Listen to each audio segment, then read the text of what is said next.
chefe do serviço de cirurgia maxilofacial do Hospital Humberto Primo e também especialista do Hospital Alberto Einstein. E como este assunto é da área, nós gostaríamos de convidar o Dr. Dirceu Vieira, que é dentista e que está no Junta Médica há tanto tempo, para nos ajudar na entrevista com o Dr. Luiz Carlos Manganello. Tudo bem, Dirceu? Tudo bem, Fátima. Ótimo. Dr. Luiz Carlos Manganello, a cirurgia maxilofacial, que tem um nome complicado, geralmente os pacientes, as pessoas interessadas nos perguntam: de que se trata esse tipo de especialidade, maxilofacial? Tudo bem, Dirceu, tudo bem, Fátima, telespectadores. Eu quero dizer que é uma satisfação para mim poder estar participando desta junta médica. Inclusive, eu quero parabenizar a toda a equipe de produção desse programa pelo seu 4º aniversário. Em relação à sua pergunta, Dirceu, a especialidade de maxilofacial ela objetiva tratar uma série de deformidades na área da face, inclusive deformidades traumáticas, os acidentes tão comuns hoje em dia, dores faciais também e lesões congênitas, deformidades de face que as pessoas apresentam desde o nascimento, como por exemplo um crescimento anormal da mandíbula ou da maxila, deformidades relacionadas com a presença dos dentes ou não. Então é uma especialidade que tem uma gama muito grande de atuação, principalmente nesta área de traumatologia da face, fraturas dos ossos da face. Sempre nos perguntam também, doutor Luiz Carlos, sobre um acidente, um pequeno acidente doméstico, onde se perde um dente, uma criança cai e o dente é extraído. Naquele momento, o que nós devemos fazer, doutor Luiz Carlos? Bom, é muito oportuna essa colocação, Dirceu, porque é realmente uma pergunta que não só os leigos nos fazem, mas também muitos profissionais que não sabem como fazer quando uma criança, em geral, cai, bate a boca e aquele dente sai do alvéolo. A gente diz um termo técnico que é uma avulsão dentária. Então, o que acontece nesses momentos é que o paciente ou um acompanhante deve segurar aquele dente e tentar reimplantá-lo, recolocar na sua posição de origem. Se por algum motivo isso não puder ser feito, esse dente deve ser colocado num copo com água. Esse dente não deve ser submetido a escovações ou a traumatismos maiores. Então, é muito importante que as pessoas mantenham a calma nessa situação traumática de acidente e procurem segurar aquele dente e tentar recolocá-lo na sua posição de origem. Nem que não há necessidade de uma preocupação com relação à posição exata do dente no alvéolo, mas sim que ele seja recolocado no alvéolo. Se por algum motivo não houver possibilidade do dente ser reimplantado dentro do alvéolo, então esse dente deve ser colocado num copo com água e guardado, e esse paciente, juntamente com o dente, ser levado a um profissional que certamente fará um serviço para recolocar o dente na posição. Luiz Carlos, nós sabemos que vai haver a primeira jornada de atualização em cirurgia maxilofacial. E nós sabemos que você faz parte da comissão organizadora dessa jornada. Como é que você vê a importância desse acontecimento hoje para a sua especialidade? Muito bem, Fátima. Essa jornada que vai acontecer agora no fim de junho, nos dias 24 e 25, no Centro de Convenções Rebouças, aqui em São Paulo, ela tem por objetivo maior congregar todos os especialistas que atuam na área de cirurgia maxilofacial. Então, como eu já enfatizei, esta é uma área que tem uma abrangência muito grande nas atuações em trauma de face, nas dores faciais e nas lesões congênitas. Então, nós vamos procurar, dentro dessa jornada, discutir, diante de vários especialistas do Brasil inteiro, a especialidade. Então, nós esperamos para essa jornada a presença do Dr. Martínez, que é um renomado especialista de Havana, de Cuba, e também de muitos colegas de todo o Brasil que vão estar presentes para discutir este tema. Nós temos certeza que essa jornada vai abordar os temas de maior interesse para todos aqueles que se dedicam, que têm interesse na área de cirurgia maxilofacial. Luiz Carlos, é muito comum as pessoas, por também um desconhecimento de onde levar, acabar indo para o lugar errado, né? E eu gostaria de perguntar a você, hoje, uma pessoa que vive numa grande cidade, que sofre um acidente na região da face, a que serviço ela deve recorrer? Pois não, Fátima. O que acontece é o seguinte, nós podemos dividir os acidentes de face em dois grupos maiores, né? Seriam aqui os acidentes de face de maiores proporções e aqueles menores. Então, claro que uma batidinha no rosto, uma coisa mais leve, o paciente deve se dirigir a um pronto-socorro ou mesmo ao seu médico, ao seu dentista, que ele vai ter condições de atuar. Agora, naqueles acidentes de face de maiores proporções, acidentes principalmente aqueles que envolvem de trânsito, de atropelamentos, colisão de veículos, então as vítimas devem ser conduzidas para aqueles locais em que existem profissionais de plantão às 24 horas do dia. E, inclusive, não só o profissional cirurgião maxilofacial, como vários outros que estão envolvidos na face. Então, na face nós temos o profissional oftalmologista, o otorrino, o neurologista e o maxilofacial. Então, nós teríamos a destacar em São Paulo alguns locais que se dedicam ao atendimento do traumatizado de face. Então, em relação, por exemplo, à parte de hospitais públicos, nós temos hospitais na Zona Leste, o Hospital Itaquera, temos o Hospital do Tatuapé, temos o Hospital do Jabaquara, já em outra região de São Paulo. Temos também o Hospital das Clínicas e também o Hospital Humberto Primo, que é o ex-Hospital Matarazzo, que na área pública se dedicam ao tratamento de pacientes que tenham lesões de face traumáticas extensas.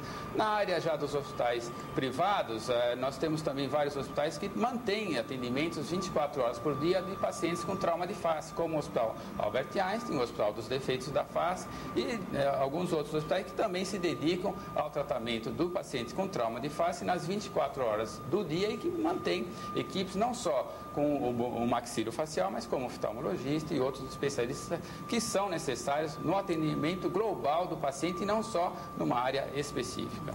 E esses acidentes são muito frequentes, Luiz Carlos? Fátima, infelizmente ainda são muito frequentes os acidentes que envolvem a face. E isso, é claro, a gente pode avocar uma série de causas para que isso aconteça, né? Mas atualmente nós vemos que, infelizmente, não diminuiu, que a gente esperaria que diminuísse o número de acidentes, não diminuiu. E, é claro, isso envolve não só o uso de cinto de segurança, que, é claro, nunca é demais a gente enfatizar, mas como passa por toda a problemática de educação do nosso motorista, a educação do nosso pedestre, que tem que ser reavaliada. Isso a gente sabe que é um problema social, um problema já de maior extensão. Mas nosso empenho sempre é na prevenção desses acidentes, né? Nós gostaríamos de agradecer muito a presença do Dr. Luiz Carlos Manganello, desejar um sucesso muito grande nessa jornada, na primeira jornada de cirurgia maxilofacial. Gostaríamos de agradecer ao Dirceu, que ajudou nesse bloco. Bem, doutor Manganello, eu vim aqui procurá-lo, já procurei outros cirurgiões e, na verdade, eu estou num processo já há alguns anos para definir ou não se eu faria uma cirurgia na boca, porque, segundo o que os dentistas me informam, o meu caso, que eu tenho uma biprotusão, segundo vocês, né, não se resolve apenas com um aparelho. Então, eu, depois de procurar vários médicos, decidi procurar o senhor. Eu quero fazer esse tratamento, essa cirurgia, porque eu tenho um problema muito sério, como tem todas as pessoas que têm uma deficiência, porque eu considero essa minha biprotusão um defeito físico, não é simplesmente um problema estético, sabe? Eu tenho cabelo feio, ou eu sou gorda, eu sou magra, não é uma coisa estética, tá? Que os padrões de beleza definem como estético, bonito ou feio. Mas sim uma deficiência física que extrapola a questão dessa estética convencional, tá? Então eu não vou buscar nessa cirurgia simplesmente corrigir, buscar beleza, não é isso. Eu quero corrigir e me tornar uma pessoa normal. A decisão final foi a atitude do meu filho. O meu filho, agora, recentemente, chegou pra mim e falou: mamãe, por que você tem a boca desse jeito? E aí eu pensei, pô, se o meu filho pequenininho, com 2 anos e meio, tá questionando por que a minha boca é desse jeito, tá? É porque não é normal pra ele, que tá vendo um monte de pessoas. Aí ele outro dia virou pra mim e falou: mamãe, você parece uma porquinha, você faz assim, entendeu? E aquilo, quer dizer, com todos os complexos, todos os problemas, as frustrações que vocês, mais do que ninguém, vocês que cuidam dessa parte estética e tal, de corretivo, vocês sabem quais os problemas que trazem uma pessoa de rejeição, tá certo? Quer dizer, por exemplo, eu passo uma imagem de brava que às vezes eu não sou brava, porque eu não sou naquele momento brava, mas não sei, parece que a cara ajuda, entendeu? A deficiência ajuda. Então, por isso eu tomei essa decisão. Eu tenho 35 anos, sou casada, tenho um filho, tenho uma vida estruturada. Agora, eu não quero mais viver com esse senão na minha vida, tá? Olhando pro espelho e achando que eu não sou aquela que está no espelho. Eu quero fazer essa correção, tá? Que tipo de mudança, Norma, você espera obter assim, no pós-operatório? Uma coisa assim mais... Olha, para falar a verdade, intensa, não? O que eu fiz esses meses que precederam a cirurgia foi, eu parei de pensar que mudança eu quero. Eu quero corrigir. Basicamente, a mesma coisa se eu tivesse a perna curta e fosse fazer uma correção para eu andar normalmente. Quer dizer, não ia mudar em nada, a não ser andar normalmente. Então, a minha expectativa é que eu passe a ter um rosto harmônico, tá? Eu tenho olhos pequenos, nariz pequeno, uma boca enorme, tá? Então, eu quero ter um rosto harmônico. É isso, basicamente. Norma, você vai operar? Hoje é segunda, né? Sexta-feira. Como é que você está? Olha, doutora, eu não conseguia dormir no sábado à noite pensando no domingo, hoje é segunda-feira, eu sei que eu vou pensar. Olha, muita ansiedade. Maior do que quando eu fui ter o Felipe na cirurgia. Quer dizer, acho que tem alguns aspectos. 3. Um é o medo da cirurgia, que é uma anestesia, uma cirurgia longa, eu tenho medo de morrer. Eu tenho medo de morrer, literalmente.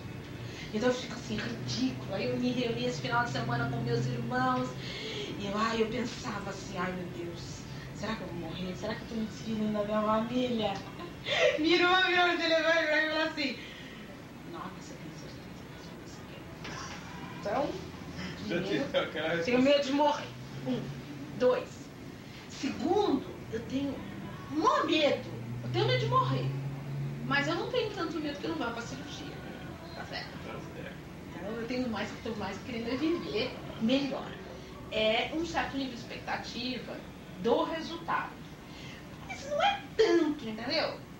Engraçado que as pessoas estão elaborando, minhas irmãs, meu marido, meus amigos, o pessoal do trabalho está elaborando muito mais do que eu, entendeu? Eles ficam, será? Eles não estão vivendo a experiência que eu estou vivendo, porque para eles eu vou entrar na sala de cirurgia, vou aparecer 5 dias depois na frente da maioria das pessoas do relacionamento mais próximo e vai ter um resultado. Agora, para mim, então para eles, o problema maior é o que vai acontecer com o meu rosto, com a minha cara, entendeu?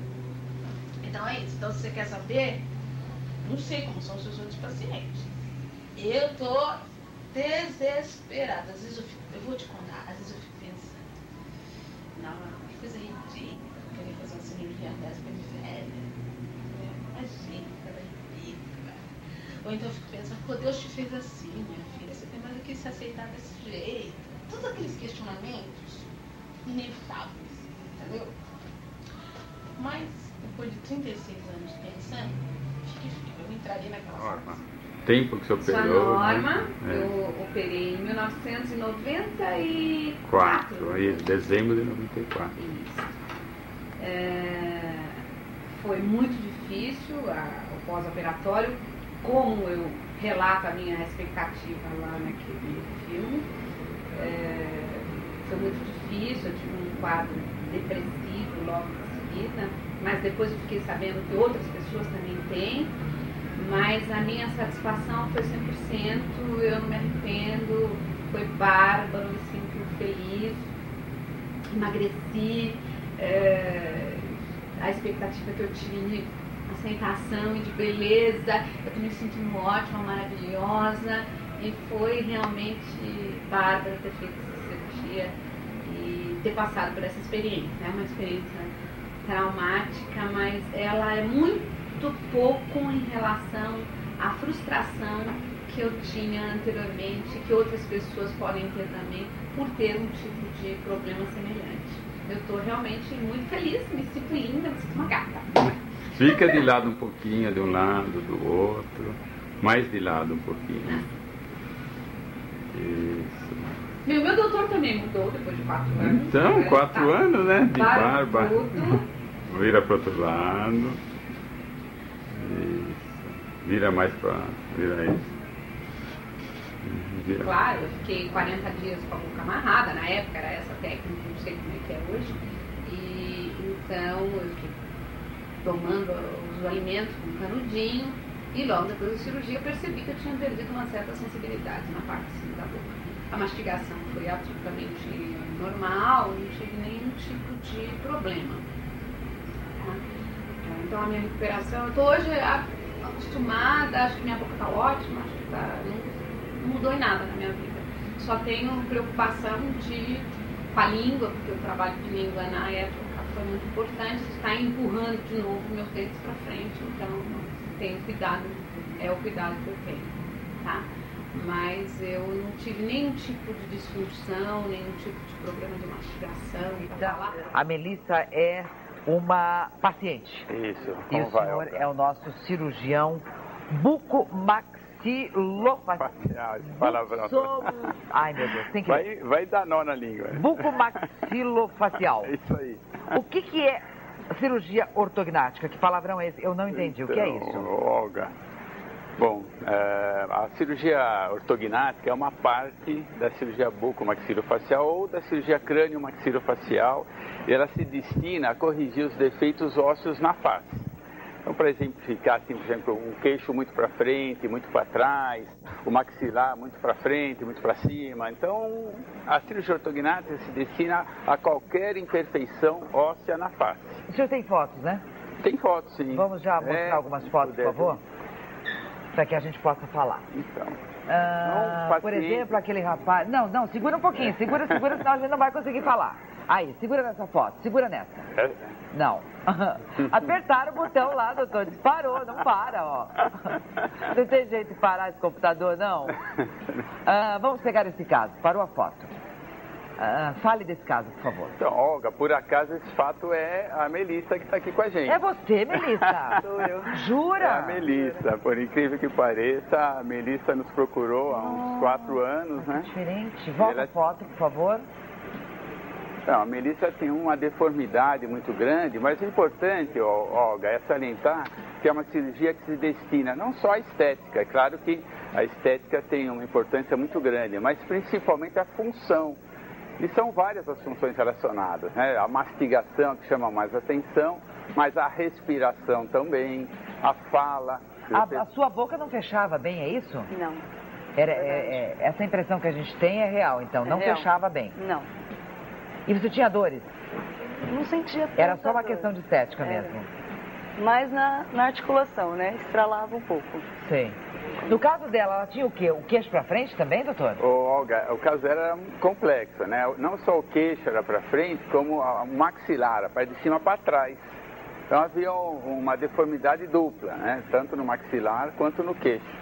Então isso impedia a Melissa de mastigar, quer dizer, ela não podia, por exemplo, morder um salaminho porque o dente não encontrava um com o outro. Os dentes não se encontravam. Evidentemente isso dá problema de digestão, etc. Né? E como ela comentou também, dores na articulação.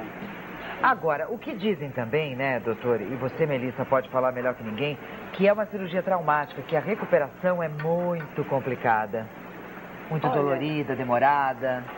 É um pouco demorada, mas pra mim não foi tão, assim, pra mim foi durante mais ou menos o começo de uns 10 dias. Né? 10 dias você sofreu? 10 dias eu sofri, depois dos 10 dias foi tranquilo, a recuperação normal. E como é que se alimenta nesses 10 dias? Só líquido. Só líquido. Os 3 primeiros dias fui na seringa, né, porque eu não conseguia abrir a boca direito. Então os 3 primeiros dias na seringa, depois aí eu comecei a tomar líquido do copo.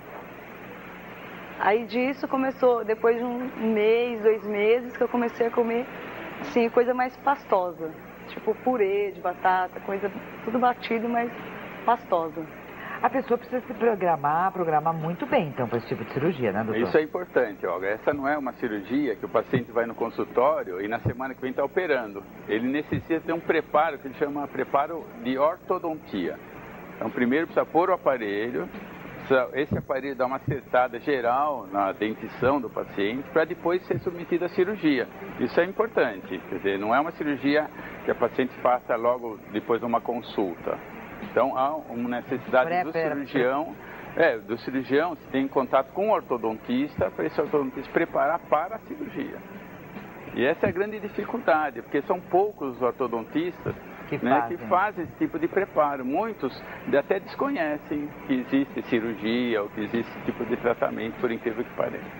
Agora, para uma pessoa, por exemplo, doutor, que esteja com esse problema e queira fazer, mas que trabalhe, por exemplo, tem as suas funções profissionais, claro. Como é que faz, hein?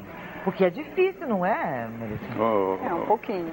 Você estava trabalhando? Estava, na época estava trabalhando. E como é que você fazia, menina? Para se alimentar, tudo fora de casa? Ou vinha para casa todo para almoçar? Eu levei a recomendação do doutor, né, para a empresa, que eu só poderia estar me alimentando de líquido, e a empresa mesmo me proporcionava isso. O cozinheiro fazia todas as vitaminas para mim, eu passava o dia inteiro tomando vitamina. Era em 3 horas eu estava tomando vitamina. Emagreceu? Emagreci cerca de 8 quilos. 8 quilos. Você vê, tem essa vantagem também. Também, para quem quer perder uns quilinhos, Exatamente, é um spa que a pessoa já ganha junto com a cirurgia. Mas o importante é isso, que existe solução. Sem Para quem dúvida. tem esse desconforto, ou da estética, ou da mastigação, que enfim, que pode acarretar outros problemas, existe a solução. Isso é o ponto mais importante, Olga, porque a Melissa, por exemplo, ela andou 8 anos procurando tratamento. Isso é comum, nós encontrarmos um paciente, depois de vários anos, que ainda bem que tem esse tipo de tratamento e não sabia que tinha esse tipo de tratamento, apesar de estar com algum colega, algum dentista, ou até algum médico, vendo a deformidade, mas, sabe, aquela fatalidade, nasceu assim e não tem tratamento, e na verdade tem tratamento. Isso beneficia não só a estética, como a função que a gente está comentando, né? E que percentuais a gente tem de pessoas com esse tipo de problema? Olga, a gente pode estimar mais ou menos em 8%, né, a população que tem esse tipo de problema e que necessita de tratamento. Uma parte dessa população teria a condição de ser tratada só com aparelho, se diagnosticado precocemente. Pois é, mas até que idade pode se diagnosticar e corrigir, por exemplo, aquela foto que a gente vê ali? Isso ali também é um queixo para frente que a gente fala, isso né? A gente comentou, um queixo isso pode corrigir só com o aparelho? Não, aí é muito, aí não dá. Só com o aparelho não dá. Tem aquelas deformidades limítrofes, que não é muito para frente, é um pouco para frente. Então, se a partir dos 7 anos de idade, a ortodontia pode até corrigir esses casos, se diagnosticado. Então é importante não só os pais, né, como, é claro, os dentistas estarem alertas para esse tipo de problema e intervirem no tempo certo. Uhum. Isso é genético? É. Você genético. Tem mais alguém na família, Melissa? Que eu reconheço, não. Não. É.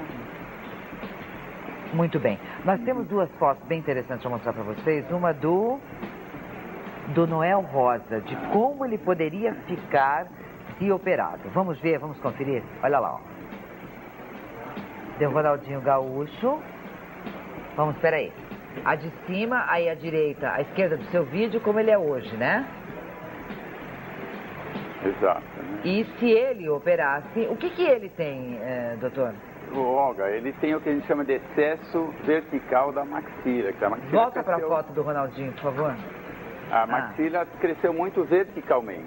Então isso provoca o que a gente chama de sorriso gengival, que a pessoa mal abre a boca e já mostra uma porção muito grande de gengiva, que é desagradável, né, esteticamente, desarmônico. Mas fora isso também, os dentes dele também não batem adequadamente, então teria um problema funcional de mastigação. Ele já usou aparelho ou está usando ainda? Eu já vi alguma foto dele que ele tinha aparelho, parece que ele tinha, mas como o aparelho não vai corrigir, então ele, claro, vai acabar desistindo, né? Ele tem uma implicação diferente, porque como jogador de futebol, a cirurgia iria impedi-lo de praticar o esporte por uns 6 meses. É claro, claro que para ele fica muito complicado. Mas olha, essa demonstração aqui, essa ilustração está perfeita. Tá, né? Isso até eu agradeço o pessoal do que fez essa ilustração do Hospital Sírio-Libanês, até que ajudou nesse tipo de trabalho. Olha, parabéns pelo trabalho, pessoal. Muito, que diferença que ficaria, bem diferente, hein? Muito, isso dá uma harmonia facial, né? Isso que é importante. Harmonia. Uma autoestima muito grande, né? Mexe tanto na parte superior quanto na inferior? Depende do caso, viu, Olga? Tem pacientes que é só na inferior, tem pacientes só na superior, tem pacientes que na Melissa nas duas, até Você 3 partes. Nas duas partes. Mexeu nas duas partes. Isso. Agora, tem uma indicação para a idade?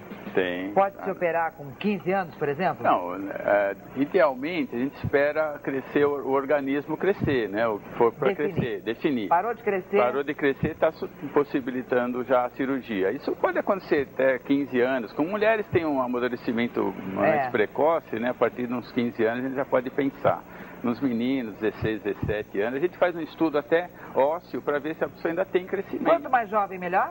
É melhor porque o organismo jovem suporta melhor a cirurgia e o paciente tem a vida pela frente, né, nova. Quer dizer, depende, a pessoa faz cirurgia aos 40 anos, quer dizer, sabe, a pessoa viveu 20 anos com uma deformidade, e aquilo na cabeça dela, mastigando mal, falando mal, respirando mal, se vendo mal. E de repente, depois dos 40, é que ela vai meter a cirurgia, mas já passou uma parte importante, sem dúvida. Você faz quanto tempo que operou mesmo?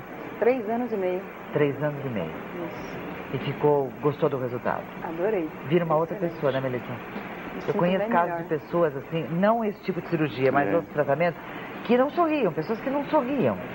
E que de repente se iluminaram, né? Porque você se trava, né? Eu me senti assim, meio assim, tipo, com vergonha das coisas. As pessoas olhavam pra mim e eu me sentia envergonhada por ter o queixo assim grande, né? Geralmente eu pensava que as pessoas sempre olhavam pro meu queixo, então era uma situação constrangedora para mim. Mas valeu o sacrifício todo? Com certeza. Muito bem. Doutor, para quem queira lhe contatar, como faz? Olga, inclusive, a gente tem um curso que a gente está oferecendo para dentistas que queiram se aprimorar nessa área, ortodontistas e bucomaxilofaciais. Então, eu não tenho o telefone aqui, né? Mas tem um e-mail que queira deixar? Tem, ou então a produção... Sim, depois tem a produção, mas assim, é importante saberem, né, que tem esse curso e que os cirurgiões dentistas, né, médicos, que queiram se aprimorar, conhecer mais isso daí, eles podem entrar em contato e fazer o curso, para a gente discutir casos. É importante nesse curso que a gente leva alguns casos, os profissionais discutem, veem o tipo de tratamento, vê que possibilidades tem, isso que a gente está empenhado em divulgar, para que não haja mais casos que na Melissa, sabe, ficar anos e anos e de repente a pessoa está ali, a solução, e beneficia muito o paciente, isso eu posso garantir. Obrigada por ter vindo. Obrigado, Muito bem, doutor Luiz Carlos Magnello de Souza, e aqui é a Melissa. Bom dia, Melissa. Bom dia. Muito obrigada por ter vindo também. Estamos recebendo aqui o doutor Luiz Carlos Manganello, ele que é cirurgião plástico e que vai bater um papo conosco aqui. Tivemos problemas, lógico, já era para ele estar em um outro programa, com essas mudanças na cidade de São Paulo, o trânsito fica terrível, mas eles conseguiram chegar a tempo de participar desse último bloco e passar para nós aqui algumas informações muito importantes, que esse assunto que nós vamos tratar, doutor Manganello, primeiro a sua apresentação, muito obrigado por ter aceito o nosso convite e estar aqui participando conosco do Amigos do Esporte. Eu quero dizer que é uma satisfação estar aqui, eu agradeço até a oportunidade de a gente estar podendo divulgar essa nossa associação, o nosso trabalho, que juntamente com o Gilson a gente tem desenvolvido em prol dos pacientes com fissura lábio-palatina. Pois é, a fissura é palatina que fala, lábio-palatina. Lábio-palatina. É uma situação bastante delicada que acontece no cenário mundial, mas nós vamos tratar do assunto aqui brasileiro. Eu estive vendo uma pesquisa, há um número grande, né, de pessoas com esse problema no país, e o senhor tem aí uma associação, que eu gostaria que o senhor falasse primeiro da associação e como que as pessoas podem fazer para manter um contato aí com a associação. Exatamente, nós participamos dessa associação que justamente tem como objetivo, né, auxiliar esses pacientes portadores desse tipo de deformidade. Então são pacientes que, para você ter uma ideia de como é frequente, né, cada 800 nascimentos nasce um com uma fissura. Então nós temos assim milhares, né, de pacientes que são tratados no nosso serviço, que a gente dá um apoio no tratamento cirúrgico, de cirurgia plástica, de dentista, de fonoaudiologia, E são muitas vezes carentes, né, que têm dificuldades até de se transportar para o hospital, e a gente dá essa ajuda assim, para eles poderem ter um tratamento adequado. Tá, nós estamos mostrando aqui uma imagem, obviamente, que o Dr. Luiz Carlos, o Gilson e a associação têm todos os direitos de apresentar esta imagem, porque senão não estariam aqui apresentando em nosso programa. E eu gostaria de saber o seguinte, a vantagem, quer dizer, não vamos chamar de vantagem, vamos chamar assim de a possibilidade de uma recuperação melhor, é quando criança ou independe da idade? Não, isso tem que ser tratado logo quando criança, né? Nós já começamos as cirurgias aos 3 meses de idade e ela se prolonga, muitas vezes até pela vida adulta do paciente, né? Mas o ideal é assim, logo nos primeiros meses já começar o tratamento. Tá, e as famílias, doutor, às vezes pode ter algum receio, né, de que não vamos chamar ninguém para vir em casa visitar, vamos segurar um pouco e tal. Isso é uma coisa que poderia ser abolida havendo esses contatos, né? Porque também deve ter um tratamento, um trabalho psicológico com a família, né? Para evitar isso, doutor? Não, você colocou num ponto crítico, né? Essas crianças são crianças assim, normais do ponto de vista intelectual, de atividades, que sofrem, é claro, uma certa discriminação. É importante os pais terem essa noção, né? Conhecimento da deformidade e como é que eles podem ser tratados. Infelizmente, nos pré-natais, né, que as mães fazem, muitas vezes não é detectado. Então tem aquele susto quando nasce, aí nem o médico sabe como trata, nem a enfermeira, como é que vai fazer, se apavoram, vamos dizer assim até.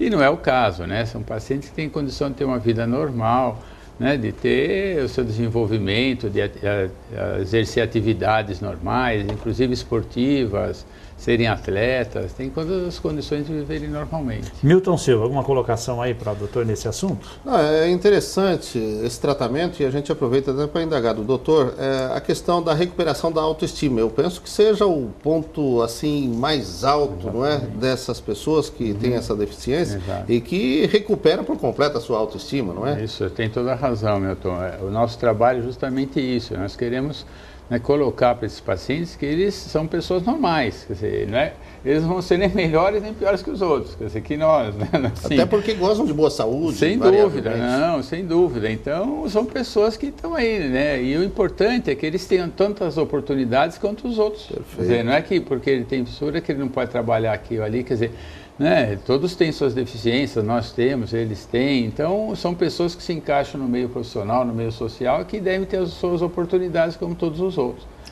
Legal, olha, parabéns Lima e a produção do Amigos do Esporte por trazer aqui e dar a oportunidade de divulgar esse trabalho, esse importante trabalho prestado por associação. Milton Silva, nós vamos voltar com o Dr. Luiz Carlos em um minutinho. Nossa associação sobre fissura, o site, né, Dr. Luiz Carlos, www.fissurado.org.br. Se quiser mostrar aqui, Marcelo, só para o pessoal fixar um pouquinho aí o site, enquanto o doutor fala para a gente aqui se existe mais um outro meio de contato, no caso telefônico. No site a gente disponibiliza todas as informações, um telefone, né? Nós temos reuniões mensais com os pais para orientá-los, às vezes no tratamento odontológico, no tratamento fonoaudiológico, psicológico. Então, nós convidamos a todos a estarem acessando esse nosso site para terem mais informações. Tá, agora a associação tem base em São Paulo ou no ABC? Em São Paulo. Em São Paulo, né?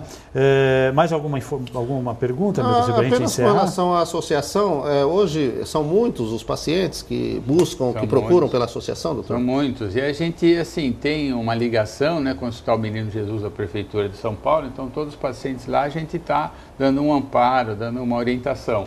Então, quanto mais pacientes, a gente gostaria de orientá-los cada vez mais, porque a gente sente falta de informação. Tem muita gente que às vezes desconhece que existe esse trabalho. E às vezes nasce na família um paciente, né, uma criança com esse tipo de problema e não tem orientação. Então nós esperamos, né, que todos possam ter acesso, e mesmo que não tenha nenhum parente e tal, mas pelo menos para ter alguma informação, acho que vai ser muito importante. Muito bem, parabéns pelo trabalho e disponha do nosso espaço aqui. Obrigado pelo espaço que eles nos deram, muito obrigado.